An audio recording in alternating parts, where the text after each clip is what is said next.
దేవుడు పరలోక రహస్యాలు, గడిచిపోయిన దినాల్లో ఉన్న రహస్యాలు మనకు తెలియజేయాలంటే ఆతృత కలిగి ఉంటాడు ఆయన. నా పిల్లలకి ఈ సంగతులన్నీ బోధించాలి, తెలియజేయాలనే తపన ఎక్కువగా ఉంటుంది ఆయనకి. వెలుగు అయినవాడు ఈ భూమి మీదకి వచ్చాడు, నిన్ను వెలిగించాడు. ఫస్ట్ అన్నాడు, నీవే లోకానికి వెలుగు, నువ్వు లోకాన్ని వెలిగించు. నేను అందుకే చాలా సభల్లో చెప్తాను, క్రైస్తవ్యం అంతా వెలుగులో ఉంది గాని ఇంకా క్రైస్తవ్యమే వెలుగు కాలేదు. ఎలా అవుతుంది మరి వెలుగు?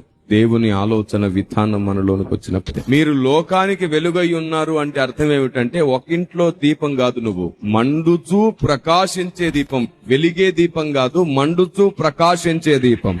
బాప్తిస్మం ఇచ్చి యోహానికి ఇవ్వబడ్డ అదే బిరుదు మనం పొందడానికి ఒకే ఒక్క అవకాశం ఉంది. యుగాలలోను తరాలలోను మరుగు చేయబడ్డ దేవుని ఆలోచన మనకు అర్థం కావాలి. దేవుని జ్ఞానం మనలో లేకపోతే మనకు పరలోకంలో ఎలాంటి విలువ లేదంట. సర్వసత్యము ఎవరిలోనికి వస్తుందో వాడు మండుచూ ప్రకాశించే దీపం అవుతాడు. కేవలం సత్యమైతే వెలుగుతావంతే. మండుచూ ప్రకాశించే ఈ దీపం ఆరిపోకుండా ఉండేటట్లు అచ్చు సువర్ణ తైలం కావాలి. నీవు నీ జీవితకాలం తలకిందులు తపస్సు చేసినా బంగారం తైలం నువ్వు సొంతగా సంపాదించలేవు. అందుకే స్వబుద్ధిని వాడొద్దు. Shut your mouth and just follow me and do what I say, that's it.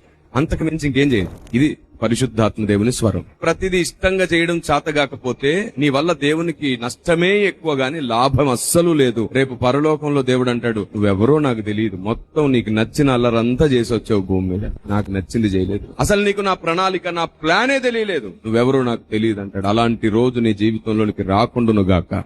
Amen.